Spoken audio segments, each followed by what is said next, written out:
so it's no secret that the Sentra, Juke, and Versa CVTs suck. Specifically the ones that are on the MR engines. So your MR 1.8s, A8s, 1.6s, 20s, all of them.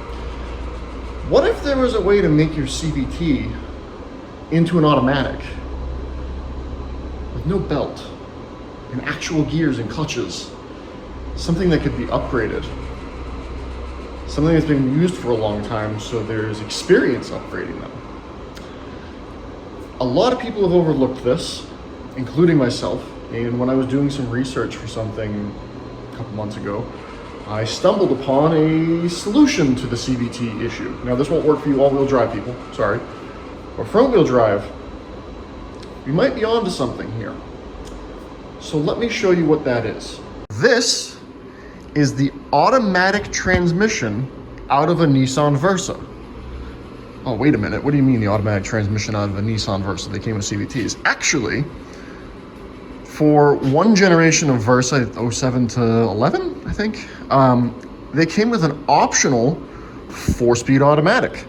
Oh, automatic, that's no better than a CVT. This automatic was also used in the B15 Sentras, including the SER model, which made about the same horsepower and torque as the stock engine in those. And because this automatic transmission has been around for so long, guess what? There are upgraded clutches available for it. Now, it's not like we can just plug this in and go. In fact, I don't even know if this is gonna work yet. The engine code for what this came out of is MR, so this should bolt up. I don't know if the axles are gonna fit. We're gonna find out. We have no way of controlling it because it is a CAN bus controlled system, so I am going to have to figure that out. But don't worry, I have every piece of documentation I can find for this thing, and I'm gonna make it work. We are going to automatic transmission swap a Juke. It's going to happen. So, let's get an axle. Let's get an engine block. Let's see if this thing's even gonna fit. If it doesn't, well, it's a really short video. If it does, well, then we're gonna try to make this thing work. Now, is this practical to do to everybody's car? No, probably not. But this was $400 used, clearly, but only $400. So if I can make a controller for it that works, might be a viable option. Now, I already have some of the code made for the controller part of this. I just have to test a couple of things. I want to point out that when I make this work, it's going to work kind of like a semi-automatic, as in you're going to have to tell it when to shift up and when to shift down, and put it in neutral, and drive and reverse and everything has to be mechanically actuated still. But your shifting physical gears is going to be done with probably paddles.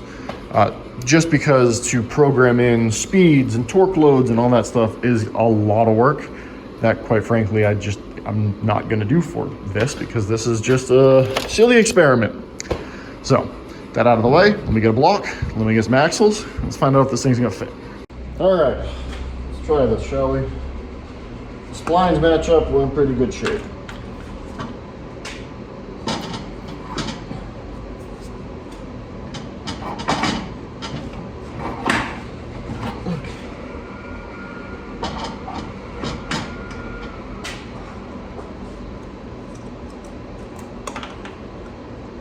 That one didn't fit. Let's try it.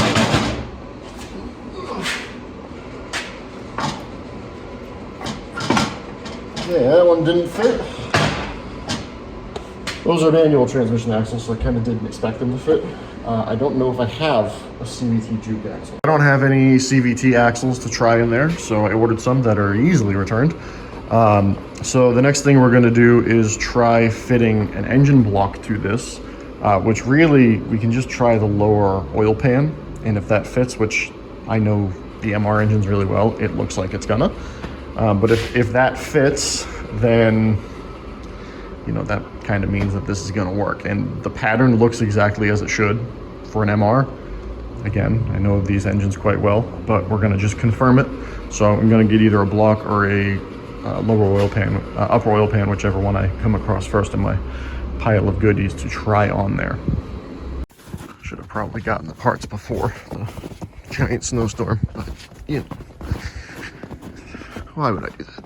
All right, so we have here the old engine out of a race car that has some cylinder ovaling, so we didn't use it again. Let's see if it fits. All right, so not surprised, it fits. I mean, I kind of knew it would. And then we check our center bore. It's lined up with the input shaft of the transmission, which goes into the torque converter. I mean, it's an MR block. They all are pretty much the same. So we know that works. Gonna take this off. I got the automatic axles. Now it's been a couple weeks since I filmed the last bit that you saw before this. I ordered some CVT front wheel drive juke axles and they did not fit. So what I did was I got some automatic transmission Versa axles, and we're going to see if those fit juke wheel bearings, if the splines are right on the outside edge. If they are, then it's going to come down to length, which based off of what I've been measuring, they should be the same length. So it's going to come down to that hub if they're going to fit perfectly. So I'm going to take this back off just so that I don't risk things falling on me, and then we'll grab those axles and give them a shot. All right, so we have a brand new hub and bearing.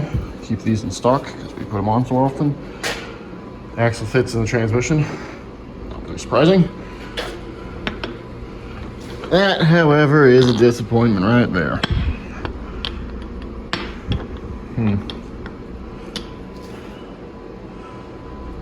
Also not really that surprising. The Versa is a 4-lug and a lot less torque, so that being smaller doesn't surprise me. This and this are the same diameters and size as like a juke one. So this is the only difference. So, gotta figure that out.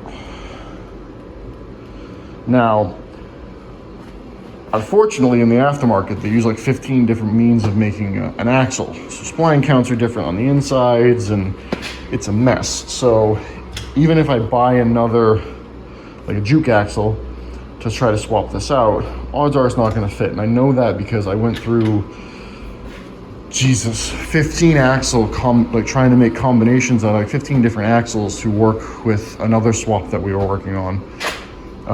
And it just didn't work, so we ended up having to get axles made, which sucked. But it's kind of,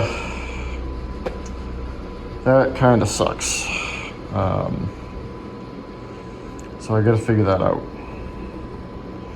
I highly doubt that I'll be able to get an adapter. I mean, that's a pretty sizable difference in there, like measurable. But it's still gonna be too small to make like a aluminum adapter or something that would work. So we gotta figure that out. I don't know if the bolt pattern for the 4-lug hubs is the same. I really don't want to do hub conversions down to a 4-lug because then you have to get wheels and tires and brakes and all that jazz. So on the hardware side of things, we have axles that should fit in the juke, with the exception of that. We know that this bolts up to a juke engine, or really any MR engine. The flywheel, I just have to get a flywheel, or should say a flex plate, from a Versa, which will bolt to that engine, and then obviously that will fit it. So on the hardware side of things, we're pretty much done. The next step is I need to take the valve body out of this to figure out exactly what wire goes and does what, just because the wiring diagrams are extremely generic. I mean, I have 40 pages total of diagrams and stuff that I got to sit down and figure stuff out. But taking the valve body out is going to be the easiest way to do that. So that'll be the next episode of this project. In the meantime, while other stuff is happening, I'll see if I can find a solution to this. That sucks. That super sucks. I'll see what I can come up with. Like and subscribe.